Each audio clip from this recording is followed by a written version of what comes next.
কেন্দ্রের ডাকে আজ সর্বদল বৈঠক ছিল, সেই বৈঠক কিছুক্ষণ আগে শেষ হয়েছে এবং সেই বৈঠক থেকে বেরিয়ে এসে সংসদ বিষয়ক মন্ত্রী কিরেন রিজিজু তিনি জানিয়েছেন ভারতীয় সেনার প্রত্যাঘাতে 100 জন জঙ্গির মৃত্যু হয়েছে। বৈঠকে কথা বলেছেন প্রতিরক্ষা মন্ত্রী।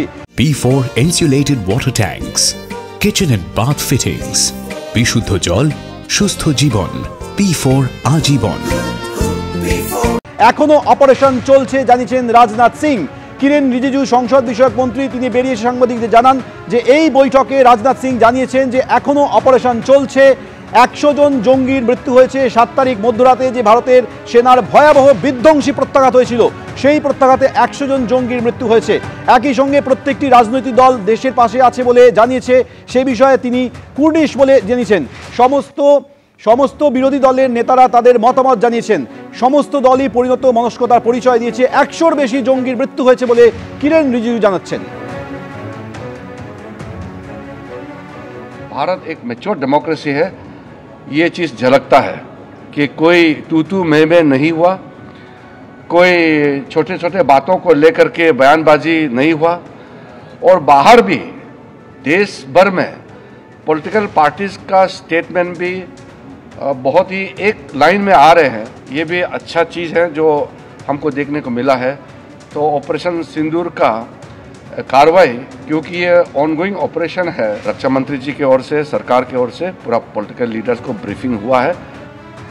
একদিকে যখন কিরেন রিজিজু বলছেন যে এই বৈঠকে প্রতিরক্ষা মন্ত্রী জানিয়েছেন যে 100-র বেশি জঙ্গির মৃত্যু হয়েছে, অপারেশন চলছে, অন্যদিকে পাকিস্তান থেকে যে খবর আসছে একেবারে দিশেহারা হয়ে গেছে পাকিস্তান। কারণ একটার পর একটা বড় শহরে ধারাবাহিক বিস্ফোরণ হচ্ছে।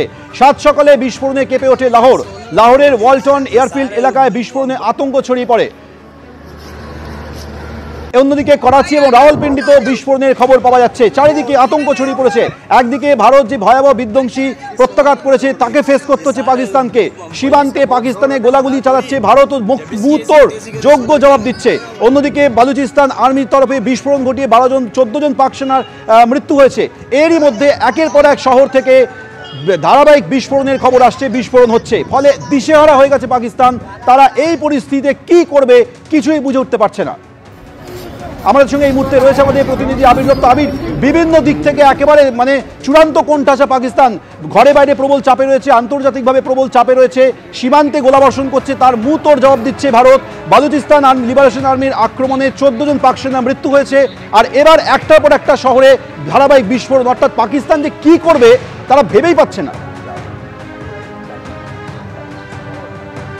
দেখো, সব থেকে বড় প্রশ্ন হচ্ছে যে যখন অপারেশন সিঁদুরের এই সাফল্য সারা বিশ্বের সামনে ভারতবর্ষের তরফ থেকে তুলে ধরা হলো, তখন পাকিস্তানের তরফ থেকে যোগ্য জবাব দেওয়া হবে বলে একটা বার্তা দেওয়ার চেষ্টা হয়েছে।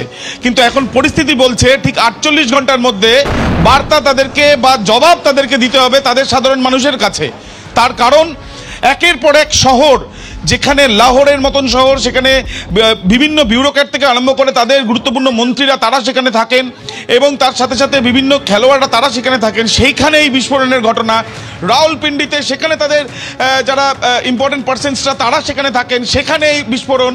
করাচিতে, যেটা একেবারে যে করাচি হচ্ছে তাদের নৌসেনার অন্যতম প্রধান জায়গা, সেই করাচিতেও বিভিন্ন জায়গাতে যে এই বিস্ফোরণের ঘটনা, সেই বিস্ফোরণের ঘটনার তাৎপর্য কি, সেই বিস্ফোরণ ঘটনা ঘটলো কিভাবে, সেই নিয়ে তাদের বিবৃতি এখনো পর্যন্ত এলো না। তার কারণ তারা বুঝতেই পারছেন না যে অপারেশন সিঁদুরের পর এই যে ধারাবাহিকভাবে বিস্ফোরণের ঘটনায় যে দিশাহারা পরিস্থিতি তাদের, সেখান থেকে তারা ঘুরে দাঁড়াবেন কিভাবে। তার কারণ ভারতবর্ষে যেভাবে তারা লস্কর ই তৈবাকে ব্যাকআপ দিয়ে তারা লস্কর ই তৈবা পরিকল্পনা করে রেকি করে নৃশংসভাবে হত্যা করেছে 26 জনকে, তার মধ্যে 25 জন হিন্দু, সেই ঘটনার পরিপ্রেক্ষিতে ভারতবর্ষের যে প্রত্যাঘাত, সেই প্রত্যাঘাত সামাল দেওয়ার তাদের এখনো পর্যন্ত সেই পরিস্থিতিতেই তারা নেই।